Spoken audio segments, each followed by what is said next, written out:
Halo, halo, apa kabar? Assalamualaikum warahmatullahi wabarakatuh. Senang sekali saya Hersy Benarif dari Forum News Network. Sekarang ini saya dengar sih kabarnya gas-gas melon itu sudah mulai didistribusi lagi ke pengecer dan banyak juga yang mengaku masih belum kebagian gitu. Tapi soal ini saya kira mungkin nggak akan lama lagi udah tuntas. Dan yang menarik itu justru fenomena ini apa yang terjadi. Saya membaca ini tulisan di Facebook Mas Aek, saya nyebutnya gitu, Agustinus Edi Kristianto ini dulu wartawan. Sekarang katanya jadi konten kreator saja gitu ya. Halo Mas Aek. Selamat sore Mas Hersubeno Arif. Ya, siap. Ini Anda nulis soal good cop dan bad cop gitu ya dalam kasus pembatalan kebijakan yang dilakukan eh, oleh oleh Pak Prabowo, kebijakannya dari Bahlil. Dan sebelumnya kan juga ada kebijakan yang dibatalkan berkaitan dengan PPN 12%. Dan Pak Prabowo memang sekarang lagi menikmati jadi hero gitu. Tapi di satu sisi kan Anda menggelitik menyatakan, oke, kalau seperti itu berarti kan ada persoalan manajemen pemerintahannya dong. Kok bisa kebijakan-kebijakan para menteri itu lolos begitu saja dan baru setelah heboh presidennya membatalkan dan jadi hero gitu. Hmm. Ayo Mas, dieksplorasi nih Mas dari sisi manajemen pemerintahan dan juga manajemen komunikasi politik deh ini. Ya pertama begini Mas, ini saya sapa juga untuk semua penonton ya. Hmm. Jadi pertama yang saya lihat adalah pola ya Pola ya. selama Hmm. selama 100 hari Hmm. pemerintahan Presiden Prabowo Subianto ini berjalan, saya melihat ada pola yang kok berulang gitu loh. Ya, oke. Ada satu kebijakan dikeluarkan oleh menteri, menteri kan dalam hal ini pembantu presiden ya, Hmm. kebijakan PP 12% juga di Kementerian Keuangan. Sekarang ada ESDM mengenai tabung LPG ya kan. Hmm. Hmm.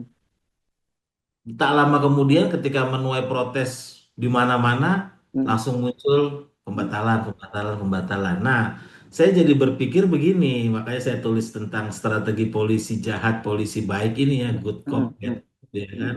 Ya, ya. Jangan-jangan ini memang bagian dari eh, strategi komunikasi politik dari pemerintahan yang sekarang gitu. Kan Hmm. masing-masing pemerintahan mungkin punya strategi komunikasi atau Betul.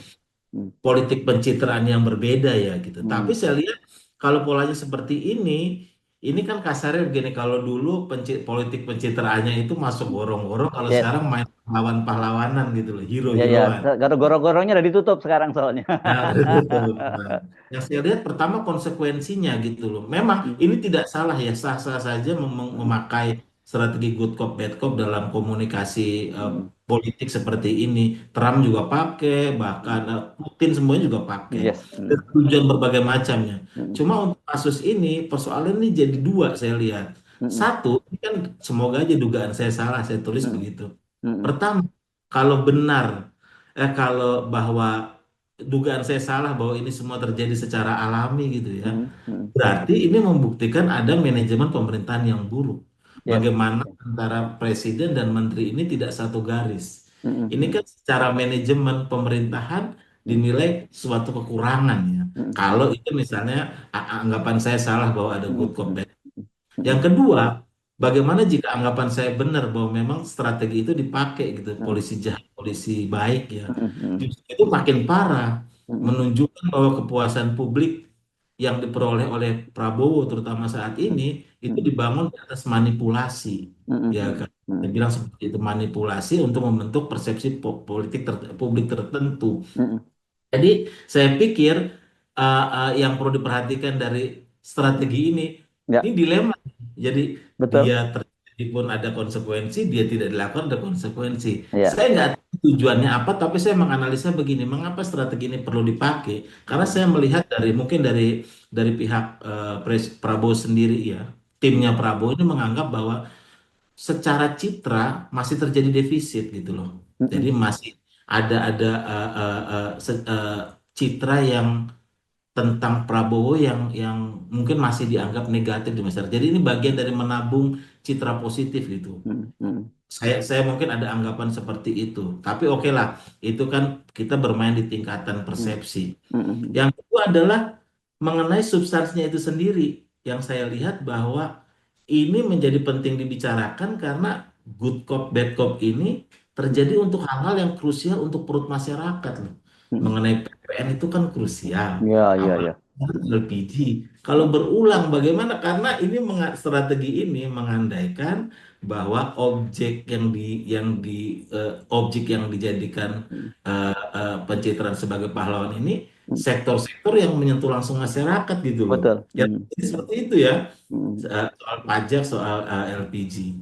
Kalau ini dilakukan berulang-ulang dengan pola yang sama, saya pikir nanti akan mendegradasi juga kepercayaan masyarakat terhadap pemerintahan gitu loh. Bagaimana komunikasi pemerintahan antar internal pemerintah yang Betul. buruk, terus perencanaan kebijakan yang tidak matang, terus yang ketiga ini bagaimana sih pemimpin ini mencela-mencela begitu loh.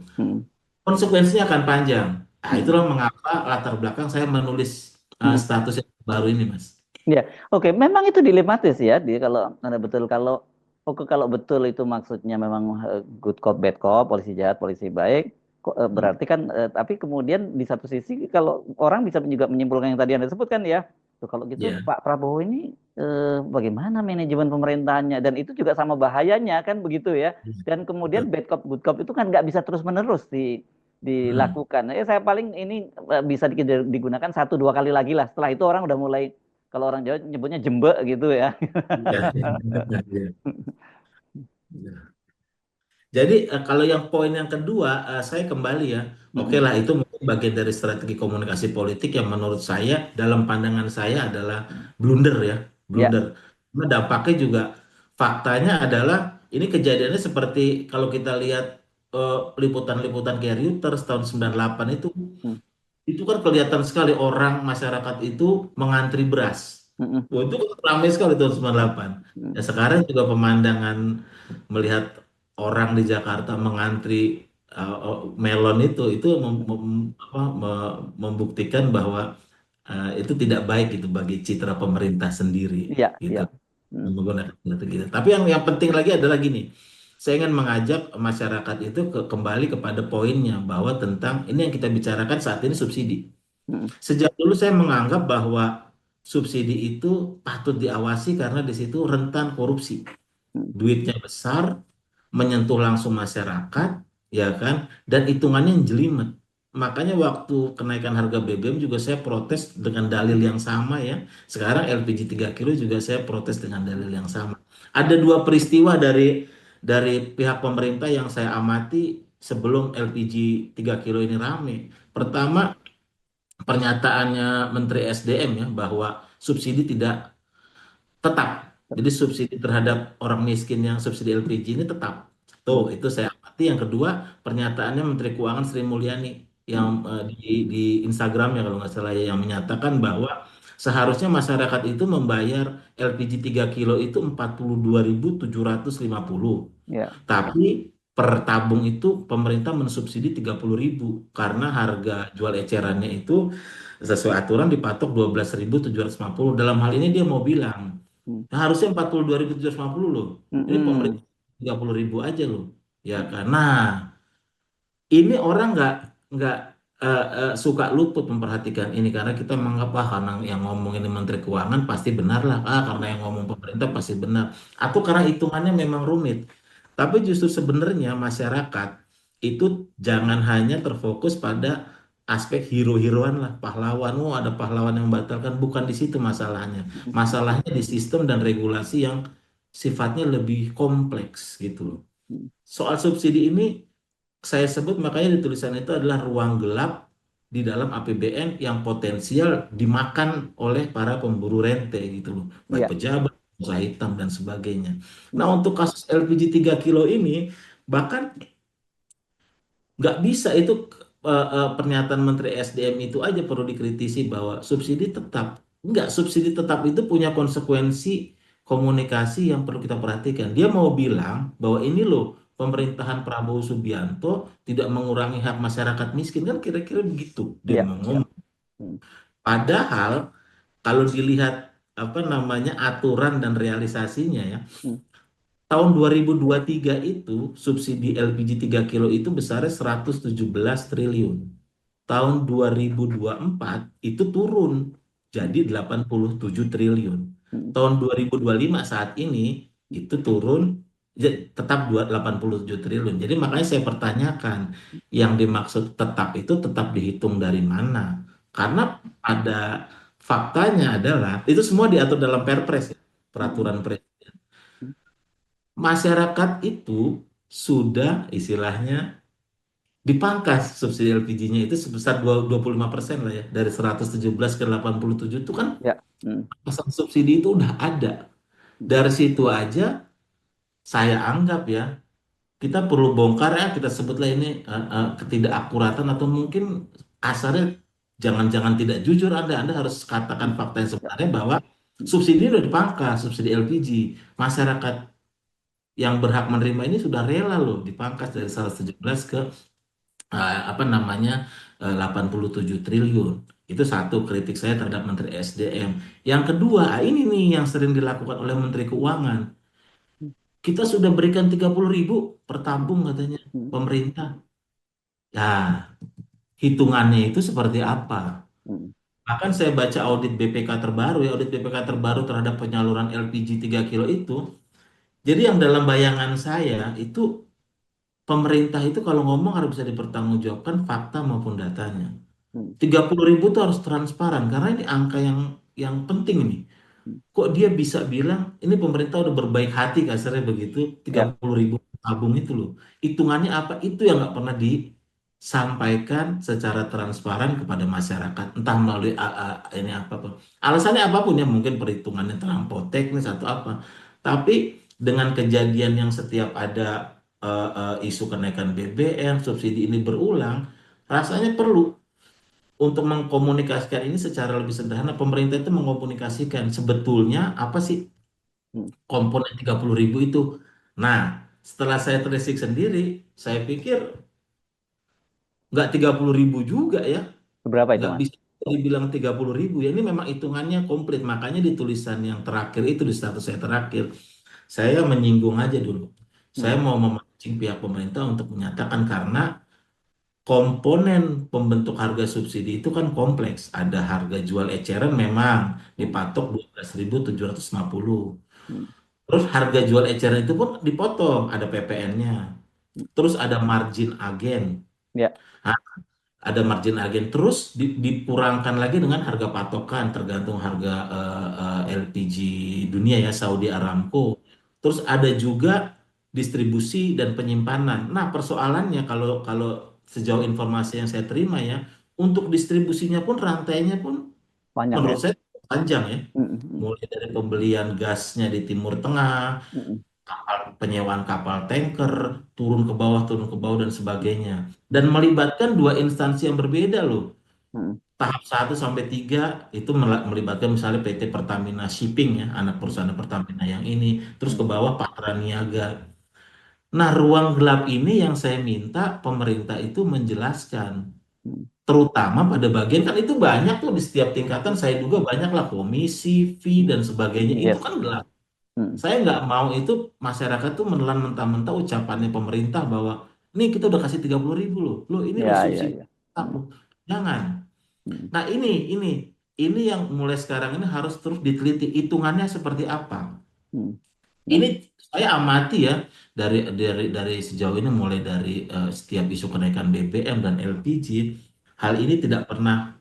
Terakhir saya sempat berdiskusi ya dengan staf khusus Menteri Keuangan saat itu Mas Justinus Prastowo tuh. Mm, Dia juga nggak bisa jelasin. Saya mm, baca audit BPK ya.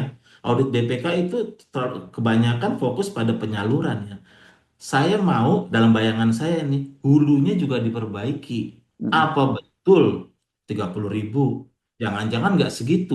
Apa betul penentuan harga distribusinya, penyimpan? Apa betul rantainya nggak kepanjangan? Pembandingnya apa sih? mm, Gitu selain yang dilakukan oleh Pertamina, hal-hal kayak gini yang perlu dibuka ke publik. Karena asumsi saya patut diduga ada potensi kebocoran yang besar di situ karena ruangnya gelap, kita nggak tahu fee kapal mm, tanker berapa, komisi ini berapa, kickback mm, berapa, kita nggak tahu. Makanya saya sentil Pak Prabowo, kalau misalnya kebocoran di ruang gelap itu bisa kita kurangi, mm. mungkin ayam goreng untuk anak-anak kita nggak dilirik sama si siapa nama tituler itu gitu Iya, loh. iya, iya, iya, Nah, iya, iya. banyak banyak potensi. Maksud saya menulis itu seperti itu, Mas. Ya, oke. Nah, balik lagi ke tadi ya.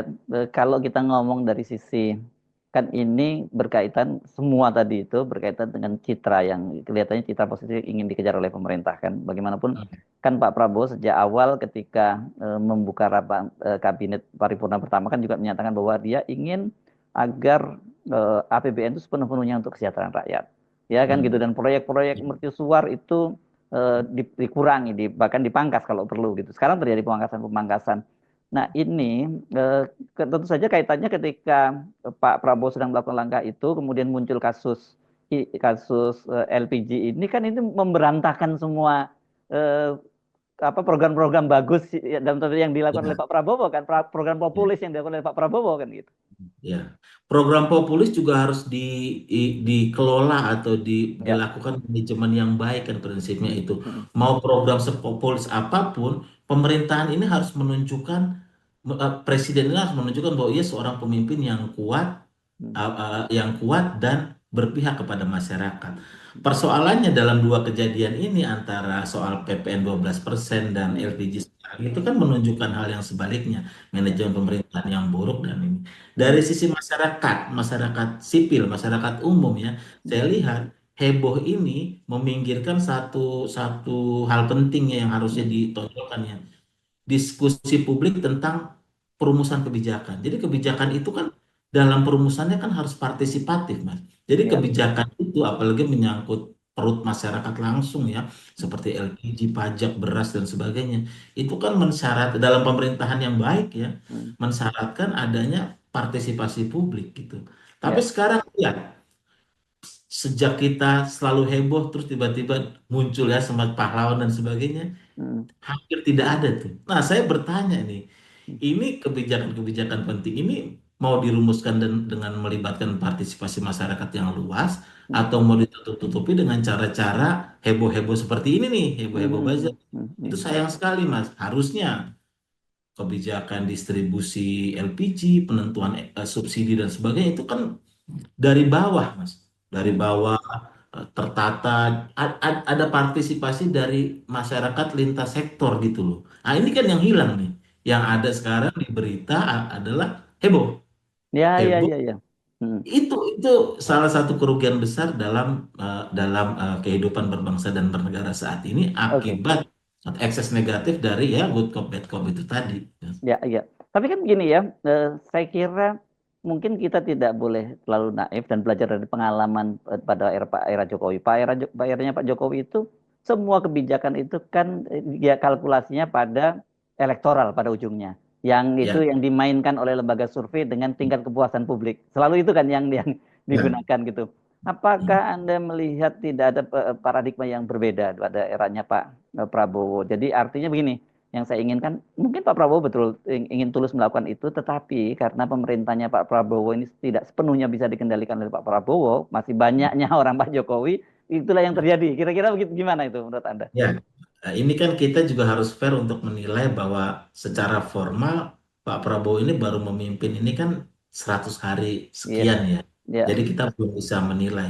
Tapi kita juga tidak bisa terjebak dalam bias waktu ya. Mm, Kapan saat yang tepat untuk menilai suatu ya. pemerintahannya. Tapi saya tipikal orang yang tidak suka menggeneralisir, tapi saya melihat dari case per case, Mas, ya kan. Mm, mm. Contoh, ini kita agak menyimpang sedikit dari kasus pagar laut misalnya ya. Yes. Kasus pagar laut nih saya ingin menunjukkan nih. Jadi apakah betul Pak Prabowo ini bisa memutus rantai keterkaitan dengan Mm, rezim lama dalam mm, hal politik ekonomi? mm, Indikatornya satu, apakah akan ada perubahan regulasi terhadap reklamasi? Misalnya dalam hal ini mm, PP yang dibuat mm, oleh Pak mm, Jokowi itu kan, PP mm, 18 tahun 2021 itu. Apakah Presiden Prabowo ini akan menginisiasi suatu perubahan, mm, revisi, supaya peraturan itu lebih fit in atau lebih adil saat ini? mm, Jadi tantangan saya untuk menilai sebagai batu uji dari kepemimpinan Pak Prabowo adalah ini jangan cuma membongkar pagar laut secara fisik aja loh, tapi mm. bongkar juga ideologi ekonomi politik di baliknya Ah, ya dan setuju. aturannya. Mm, Itu mm. tantangan Ya, saya satu. betul. Yang kedua, untuk yang LPG juga saya menantang seperti itu. Hmm. Pak Prabowo bukan hanya datang tiba-tiba menyuruh misalnya Pak Dasko konvers Hmm. Hmm. batalkan terus Hmm. sebar beritanya nggak itu. Ya. Tapi saya mau tahu gitu loh. Hmm. Pak Prabowo itu menginisiasi sebuah perubahan ketika wah dia membersihkan nih dari hulu sampai hilirnya. Jadi bukan hanya Ya. Hmm. distribusi LPG-nya tapi juga dari sejak penentuan asumsi-asumsi ekonominya itu. Karena di Hmm. situ yang menyebabkan angka puluhan triliun itu di situ. Ya, ya, Jadi ya, ya. bukan cuma di hilirnya di Nah, saya tantang itu Pak Prabowo. Begitu nah, juga pajak. nah. Pajak juga jangan cuma dia membatalkan PPN 12% nih, Hmm. tapi dia juga harus menginisiasi sebuah apa namanya soal transparansi perpajakannya Hmm. dan sebagainya dan sebagainya. Jadi tantangan-tantangan seperti itu, dinamika seperti itu yang harus kita hidupkan Mas, Yes, untuk oke. menilai apakah betul nih antara pemerintahan Pak Jokowi dan pemerintahan Pak Prabowo ini ada perbedaan Hmm. baik dalam hal ideologi yang strategis maupun dalam cara dia mengimplementasikan ideologi kebijakannya itu. Ah itu Ya. Mas saya. Nah, ini menarik ya karena Anda menyinggung juga pagar laut kan. Dan kasus pagar laut kan juga Pak Prabowo juga jadi hero juga ya sebenarnya karena dia yang Iya, memerintahkan pembongkaran. iya, iya, Tapi iya. saya membaca ini saya kira saya tidak tahu apakah ini teori konspirasi atau spekulasi gitu yang menyebutkan bahwa ini kelihatannya kasus ini, kasus LPG 3 kilo ini dimunculkan itu untuk menenggelamkan kasus pagar laut gitu karena di situ ini tentu orang akan melihat bahwa ada kepentingan Pak Jokowi di situ karena bagaimanapun juga kalau kita menyebut nama aguan itu kan kita akan merefer bagaimana kongsi politik mereka menjelang akhir masa jabatan Pak Jokowi dengan menyelamatkan Pak Jokowi di IKN gitu. Hmm. Saya rasa ya dalam pandangan saya Hmm. pengalihan isu dan sebagainya apakah itu sistematis dilakukan atau enggak saya juga tidak tahu ya. Tapi Iya. yang jelas adalah Hmm. eh, terlepas dari ini pengalihan isu atau enggak, tapi dua-duanya harus berjalan paralel bahkan dengan semuanya. Karena ya ini yang lebih penting Ah. selain coraknya sama Mas. Hmm. Corak dalam saya kasih ada corak permainannya ini mirip gitu loh. Yang saya Oke. katakan Ah. satu, corak permainannya mirip, dia berjalan dalam rel yang kalau gembar-gembornya kan ideologinya kan keberlanjutan, Mas. Betul. Ya. Nah, jadi sudah dia ideologinya keberlanjutan, terus saya lihat cara-caranya, polanya ini Ah. mirip gitu. Cuman ada Contoh, modifikasi aja ya, dimodifikasi gitu ya. modifikasi aja, Hmm. modifikasi contoh caranya mirip seperti ini. Untuk mengimplementasikan ideologi keberlanjutan ini adalah kalau kasarnya begini, kalau sesuatu proyek ini terhambat regulasinya, ya kan, kita nggak usah pusing, ya Hmm. kita ubah aja aturannya supaya bisa fit in. Ya, ya. Mirip banget dong itu Cara-caranya ya, itu mirip banget dengan cerita ya, dengan rezim lama mirip, dong ya. caranya sama, sama dengan pagar laut itu mas, ya kan. Hmm. Contoh, pagar laut ini kita sudah bahasa terang aja lah bisnisnya Aguan dan Hmm. Antoni Salim dalam hal ini Hmm. kan PT-nya PT PANE Ya, itu ya Pantai ya, Indah ya. Kapur adalah bisnis properti dia. Hmm. Dia pengembang yang fokus, saya lihat fokus pada bisnis reklamasi. Nah, Hmm. untuk melakukan reklamasi di Indonesia, saya lihat aturannya ya, mulai dari Undang-Undang Agraria sampai PP, itu ada dua hal, dua jalur. Hmm. Satu, melalui permohonan izin reklamasi seperti pada umumnya, dan Ya, yang kedua melalui mekanisme tanah musnah. betul. Tanah musnah Ya. ini yang sekarang yang Nah, kemarin saya ramaikan itu ya, tanah musnah. Tanah betul. musnah apa? Tanah yang dulu diklaim sebagai daratan, Daratan sekarang jadi empang gitu laut. banyak kan ya Akhirnya di proyek. PP Ya. itu diubah tuh oleh Hmm. Jokowi dibuat. Hmm. Kalau tanahnya sekarang jadi laut, dulu daratan dan sekarang laut, maka pemegang hak yang sekarang, pemegang HGB, PT-PT itulah maksudnya ya, Nah. PT-nya yang Hmm. diduga terafiliasi dengan Pantai Indah Kapuk itu, diberikan prioritas untuk melakukan apa? Reklamasi. Jadi Aturannya begitu. itu PP 18 tahun 2001 itu ya, dari 2021 itu Iya. ya. Iya, iya, Ya, iya. jadi jalur, ya kalau begitu jadi diberikan hak untuk prioritas, ya bahasanya prioritas Hmm. untuk melakukan reklamasi. PP Hmm. itu kapan terbit? 2021. Iya. Perusahaan yang kemarin diumumkan megang HGB itu, saya lihat aktanya didirikan kapan? 2023. HGB terbit 2024, gitu. Jadi gampang. Makanya saya menduga kuat Ya, keberlanjutan itu kan ideologi kan harus ada implementasinya, iya, iya, implementasinya iya. regulasinya mendukung itu. Cara mainnya begitu, kasar begitu loh Mas. Jadi sebenarnya kalau polisi mau kayak Barreskrim sekarang yang sudah katanya memanggil kepala desa Kohot itu gampang banget ya karena kan Gampang. sekarang Jadi kan terakhir ini kan Bareskrim itu, nah ini Bareskrim kan ada 263 HGB ya. ya Bareskrim melakukan proses hukum yang sekarang sudah penyidikan. Dia iya. sudah melansir nih. Jadi yang dia usut adalah hulunya. Mm-mm. Artinya girik-girik palsu itu loh. Kan Betul. diklaim itu Hah. daratan Gampang girik-girik banget orang. itu kan ya pengakuannya banyak sekali dari warga Nah, ya. iya. Iya, iya. Dia sudah umumkan tuh, sudah melakukan forensik terhadap 50 sertifikat. Iya, iya, iya. Kan 263. Nah, Hmm. pertanyaannya nih kritik juga nih buat Ah, penegak hukum. hmm, Ya kalau bisa jangan 50, hmm. 263-nya dilapor juga Iya. kan. Oke. Jangan cuma kode, kasarnya gitu Ya, loh. ya. Oke, kita kan tadi berangkat soal ini tadi yang Anda mencurigai, yang mudah-mudahan Anda agak bukan mencurigai lah ya, menduga ini mudah-mudahan salah gitu permainan bad cop polisi jahat, polisi baik yang dilakukan oleh Pak Prabowo. Tetapi kan di satu sisi Anda juga mengingatkan loh, ini ada koordinasi yang buruk ya pemerintahan dan menurut saya itu damage-nya itu mesti lebih gede gitu ketimbang soal permainan good cop dan bad cop-nya itu tadi loh Mas. Gimana menurut Iya, Anda? iya, manajemen pemerintahan yang buruk secara administrasi manajemen jelas ya, itu Hmm, itu itu tidak bagus gitu ya. Tapi kita lihat secara politik Mas ya. Kalau misalnya koordinasi buruk ini terjadi di sekelas Menteri SDM Bahlil, bagaimanapun suka atau nggak suka, dia ini ketua umum partai Golkar yang peringkat dua, Mas, di pemilu legislatif ya kan. Nah, akan ada persoalan politik di kemudian hari yang berpotensi membuat pemerintahan ini tidak stabil. betul. Mhm. Ya, ya, ya, ya. Jadi yang tadinya itu cuma ya kalau misalnya masalah manajemen itu ya mungkin terjadi di lingkup karyawan dengan Hmm, hmm, bawah ini ya bosnya. hmm, Tetapi kalau dalam lingkup pemerintahan hmm, yang melibatkan banyak faktor ya, hmm. artinya bukan hanya manajemen teknis aja, tapi juga ada faktor politik, Betul, faktor logistik dan sebagainya. Ini akan membuat situasi menjadi runyam. betul. Hmm. Pemerintahan yang tidak stabil, ketidakpercayaan masyarakat terhadap pemerintah bisa meluas dan sebagainya dan sebagainya. Ya, Nah, ya, jadi bicara yang awalnya cuma good cop, bad cop, terus betul. manajemen pemerintahan yang buruk, instabilitas, yang akhirnya pada akhirnya ini yang rugi masyarakat nih, karena Ya. akan menghambat pemenuhan hak-hak dasar mereka juga kan, Hmm. program-program dan sebagainya. Ya, itu Nah, maksud Anda ini ini ya harus dilihat bahwa jangan hanya Bahlilnya, tapi Bahlil itu adalah representasi dari Golkar dan juga iya, representasi dari Jokowi kan harus kita sebut begitu juga kan. iya, ya karena faktanya dia ngomong Raja Jawa, ya, Hmm. Dan ya jadi dan ada kalau terjadi apa-apa representasi pada itu. Golkar gitu kan pemerintah bisa nggak stabil juga kan gitu ya. Iya, Hmm. jadi representasi sebuah kekuatan politik, Hmm. representasi Hmm. dalam tanda petik kerajaan, kan Iya, ngeri iya, juga. iya, iya, iya. Iya, Hmm. dia kan Wah. ada di situ bukan karena dia dokter lulusan UI doang ya kan, tapi karena jejaring.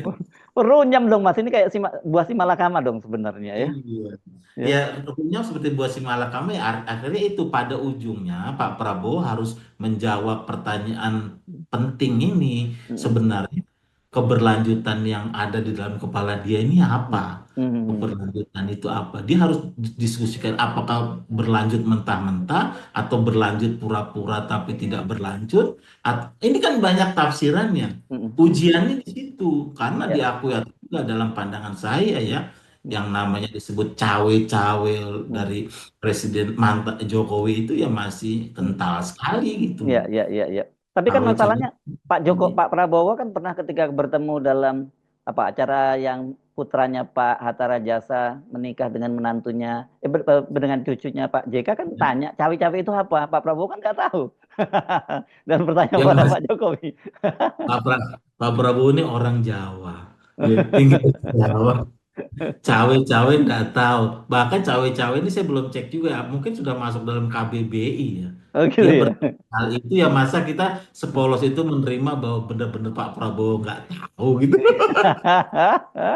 Pak Prabowo ini dia bukan cuma presiden tapi dia politisi. Betul. Iya, iya, iya, iya. Oke, jadi kalau kalau menurut Anda harusnya ini yang begini, kalau betul dugaan itu ada bad cop, good cop itu mestinya udah dihentikan saja. Dan kedua, mestinya mulai fokus ya bagaimana manajemen di pemerintahan itu bisa dikelola dengan baik. Tapi dilemanya kan, seperti kita ketahui bahwa tadi ada kepentingan Raja Jawa di situ, ada kepentingan partai-partai politik yang ada di situ, dan kemudian di satu sisi ada tuntutan dari publik yang luar biasa besar, tetapi kemampuan pemerintah dalam soal anggaran terbatas. Ini berat banget kan? Iya. Nah, itu juga kemampuan pemerintah dalam soal anggaran Hmm, terbatas. hmm, Makanya Pak Prabowo itu mengeluarkan berbagai kebijakan yang hmm, misalnya efisiensi sana sini makanya, dan hmm, sebagainya. hmm, Ya. Nah, tapi jebakannya adalah, nah, maka di hmm, tulisan saya juga lihat hmm, kalau kalau kalau dari figur seorang pemimpin ya Pak Prabowo kan yang kita perlukan kan keputusan dan visinya ya. hmm, Jadi bukan bukan cuma soal teknisnya. hmm, Pak Prabowo itu kalau menurut saya ya, itu jangan terjebak dalam obsesi untuk mengejar dia pengen jadi pemimpin yang segala-galanya tuh, yang hmm, hmm, sempurna gitu loh. hmm, Terlampau sempurna karena itu jebakan. hmm, Yang mengajak Anda kepada ayo Pak harus sempurna itu hanya mungkin dilakukan menurut saya oleh para penjilat kawakan itu hmm, yang saya hmm, dukung banyak di sekitar Pak Prabowo. hmm, Jadi secara jangka panjang, cara-cara seperti ini yang ingin menonjolkan sebagai sosok yang sempurna, kuat, hmm. dicintai rakyat, berpihak kepada rakyat, itu jebakan. Ya, sepakat ya. Karena Jadi Pak enggak sih Prabowo ya. ini dia harus tampil apa adanya sebagai satu kepala negara, kepala pemerintahan, dan kita juga juga paham gitu Pak Prabowo ini juga politisi, yang nggak apa-apa gitu. Yes, Fokusnya sah-sah dalam aja ya kepentingan gitu ya, rakyat. melakukan pencitraan itu memang harus bahkan gitu Nggak ya. apa-apa. Hmm, Iya, hmm. apalagi ada program yang perlu dikawal. Gitu. Yang dia butuhkan itu dukungan dari masyarakat luas, orang-orang miskin, orang-orang kecil, petani, nelayan, kaum miskin kota. Itu yang kita perlukan, bukan cuma Ya, di Solo gitu loh. ya, ya, jadi Itu yang seimbang saya lah lihat ya gitu. antara apa target elektoral dengan kebutuhan real dari masyarakat itu mesti seimbangkan ya. Karena menurut saya Harus kalau diimbangkan. kebutuhan dipenuhi pasti dampaknya elektoral pasti juga besar gitu Itu ya. ya karena Hmm. karakter kalau saya lihat karakternya pemerintahan yang Pak Prabowo ini kan adalah ingin menunjukkan bahwa dia berpihak kepada masyarakat ya dan Yes. program itu tanda petik bombastis ya Hmm. memutihkan utang petani dan nelayan Yes. Hmm. jadi gratis kita rasa-rasanya vibes-nya nih kalau kata anak sekarang seperti pada zaman Orde Baru gitu kan Ah, ya, ya, ya, ya. keamanan ya Hmm. kan Hmm. seneng seneng apa dengan anak-anak dan sebagainya Ya, ya. itu apa itu secara corak pemerintahan saya sepakat sekali cuma memang kalau diakui nih corak corak Raja Jawa ini masih kental sekali Betul. saya juga Hmm. nggak tahu itu Hmm. Hmm. gimana strategi exit yang pas ya kan Hmm. yang elegan dari Pak Prabowo itu untuk keluar dari jebakan itu yang paling penting tuh itu. Yes, oke. Gimana bisa keluar dari belukar itu untuk dia Hmm. benar-benar bisa fokus sama memikirkan masyarakat nih. Karena saya setuju program-program yang berpihak pada masyarakat kecil sih masa orang pemerintah Hmm. mau ngasih makan rakyatnya kita nggak boleh ya kan? Iya, Kita betul. tentang Hmm. nggak Ya, nggak ya, seperti itu juga. Ah, yang jadi kendala ini adalah beban masa lalunya ini ya. bukan sekarang saya pikir beban masa lalu bukan cuma perkara HAM dan sebagainya ya itu Hmm. udah lewat ya dengan Iya. dengan Saya kira kalau beban dengan masa lalunya udah Jawa. iya, iya, iya, iya, iya, iya. Hmm. Raja Jawa dengan segala kepentingan dan Oh, apa namanya jebakannya. Jebakannya itu ngeri, jebakan legislasi, aturan-aturan udah ada, hmm. jebakan penempatan figur-figur di birokrasi, jebakan Betul, jebakan banyak. intelijen mungkin kita nggak tahu ya. Hmm. Ya, Itu beban terberat dari pemerintahan saat ini. Tapi kalau soal program-program kerakyatannya, saya sih mendukung. yes. Oke, ini banyak sekali yang mesti kita obrolin, nggak cukup dalam satu perbincangan dengan Anda, tapi kita sambung lagi ya. Soal ini kita Ya. cuma ngasih ya clue-clue saja dulu lah ya, Belum. Mas Ek ya. Matur Ya. nuwun ya Mas Ek, nanti kita sambung lagi ya. Janji, Oke, janji ya. oke. Terima kasih. Terima Makasih, kasih. ya turun.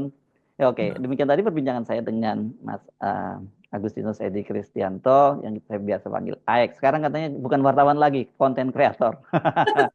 Sampai ketemu lagi. Saya Harus Munarif, mohon pamit. Wassalamualaikum warahmatullahi wabarakatuh.